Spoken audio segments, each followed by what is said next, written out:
Today I'd like to talk with you a little bit about the books of Ezra and Nehemiah, the time of Ezra and Nehemiah, and a segue or a flow from the materials we've been discussing to what you'll be doing in the next 2 weeks, that is, working on the problem of the canon of the Old Testament. As we sit together and talk, you will already have read the handout or the takedown from the website that talks about the Elephantine Letters, the letters from this small island located in the middle of the Nile River at the place where the Nile first enters the land. As you recall, the Nile flows from south to north, so it enters the land in the south.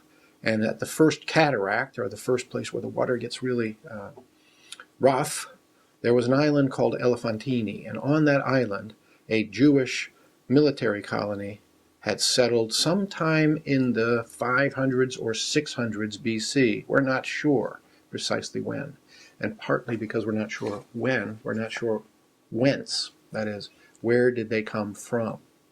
But probably the best argument would say that they came from Judah, the southern kingdom, as the temple was destroyed and as Nebuchadnezzar and the forces of the Babylonians ravaged the countryside. So probably they had left Judah sometime around 590 BC and had come to Egypt. Our first actual date that we can be sure they're there is 525 BC, and this group of military mercenaries, Jewish mercenaries, lived there on the island for some 200 years.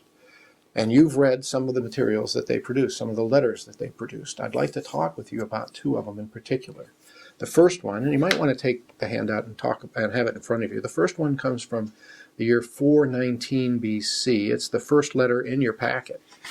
And it's traditionally known as the Passover Papyrus.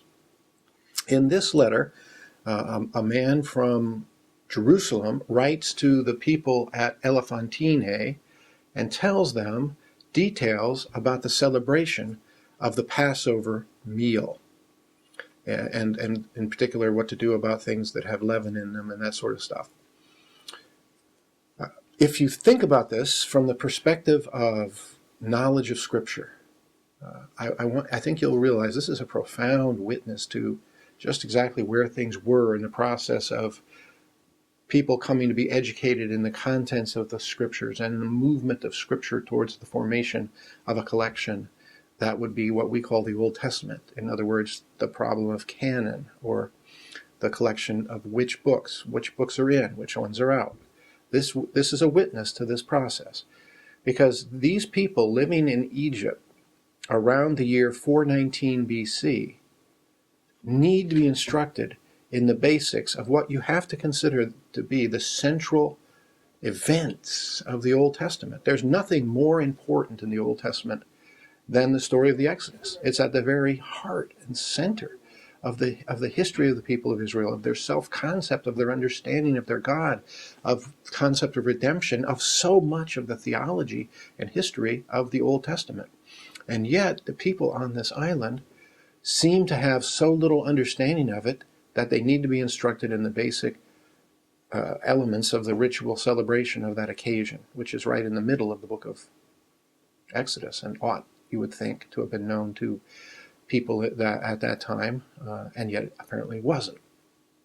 So we can infer then that the level of knowledge of Scripture in this period of time is very low.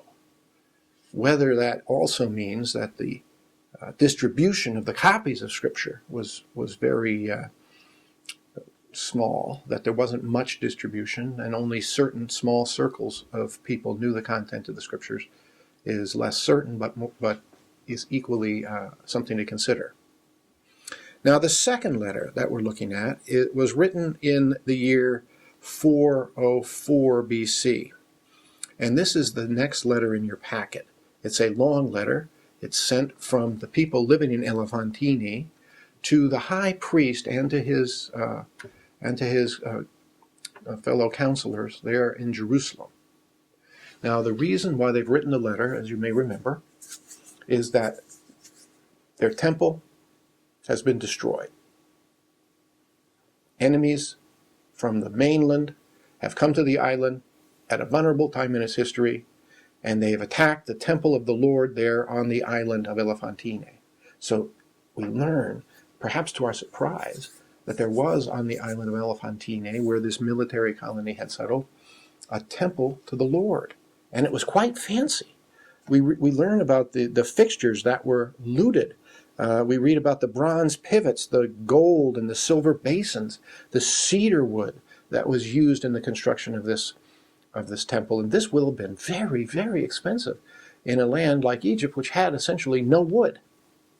All of it would have had to have been imported at considerable cost and great effort. So there had been a temple to the Lord there in Elephantine, presumably from shortly after the time when the people there, the Jews there, arrived. And they write this letter because their temple has been destroyed by the priests of the sheep god, Chnu. Now, if you think about it, it was probably not a good situation to begin with, a rather volatile situation, because here on the island of Elephantine, they have been offering sacrifices to the Lord, including sheep. And on the island next door to their temple is a temple to a sheep god. Now, if you think about that, that is a situation fraught with potential for violence and almost humorous in a certain sense. And in fact, that's what had happened. I'd like to direct your attention to just some of the aspects of this letter that are especially interesting in regard to the context of Ezra and Nehemiah and their times and the movement towards the formation of a canon of Scripture. Notice that they have written this letter to the high priest in Jerusalem, but not only to him. We're told that a copy of the letter was also sent to people up in Samaria, that is, to the north. Notice that's a little bit towards the end of the letter. They've sent this up to the north. The sons of Sanballat have received this letter. Now, I would ask you to consider the question. Why would they send a letter to those two places? To Jerusalem, to the high priest there, and to Sanballat, or rather his family, up in Samaria? The answer in the first instance is obvious. They've written to Jerusalem because there's a temple to the Lord there, and they have addressed themselves to the high priest of that temple because they expect that there will be some sympathy for their situation, the loss of their own temple, and they'll get some help. Why would they write to the people in Samaria? Well, logically, if you think about it, for the very same reason. So we have to assume that already at this time there was a temple to the Lord up in Samaria.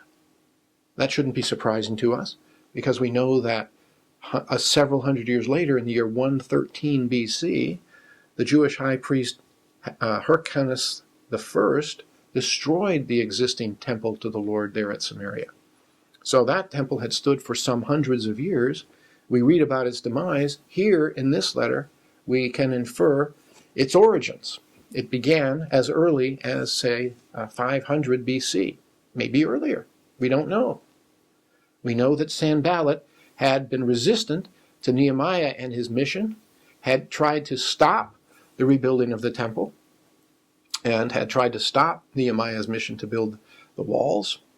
And so we can assume that one of the reasons that he was against what Nehemiah was doing was because of his own self-interest. If there's a temple to the Lord that's functioning now in Jerusalem, his own temple to the Lord up to the north is affected adversely, in particular economically, as fewer sacrifices will be brought there and as fewer people come there to celebrate the festivals of the Lord.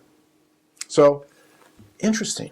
We have temples to the Lord in Jerusalem, in Samaria, in Elephantine, down there in Egypt. I think most of us would say that's a surprise. How can we rationalize that? How can we square that with what we know from Scripture? Because the book of Deuteronomy is very precise in its statements that the Lord is going to cause his name to dwell, and that's the phrase that's used, "B'makom asher ashkei et shmi sham," at the place where I cause my name to dwell there.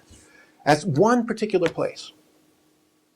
If in the canon of the Old Testament as we have it, that place is made evident by the prophets and the central importance of Jerusalem. That place has traditionally been understood as Jerusalem by our own church, and that is the history of the church, and before that in mainstream Judaism. But it's evident that that is not the only way it was being read, because there was a temple in Samaria, and now here there's a temple down in Elephantine.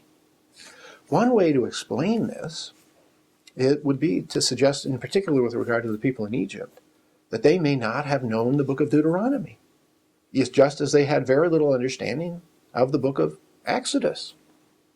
So if they don't have the book of Deuteronomy, and they maybe don't even have the book of Exodus, that means they don't have the books of Moses, and the books of Moses are at the very center of the formation of the Old Testament canon. Then we're very early in the process, aren't we? At the time of Ezra and Nehemiah, we see essentially no knowledge of the forming scriptures among significant elements of the population. I want you to keep that in mind as we move forward into these next couple of weeks. The formation of the canon is not the same question, of course, as the question of when the books were written. We know that many of the books of the Old Testament were already hundreds of years old at the time we're talking about Ezra and Nehemiah's time. But what we're talking about is a different question. When did they come together? And when did they get to be understood and widely distributed among the people of God? Those are different questions than the question of the time of their origin. And the evidence we're looking at here would suggest that that occurred. The spread of these materials among the people of God occurred late rather than early. We're already 100 years after the return from the exile, and still they don't know the book of Exodus down in Elephantine. So keep those things in mind as you begin to work on your papers these next 2 weeks on the question of canon. It's a really interesting question, and these materials that we're looking at together today are central to some of the considerations for the beginning of the process.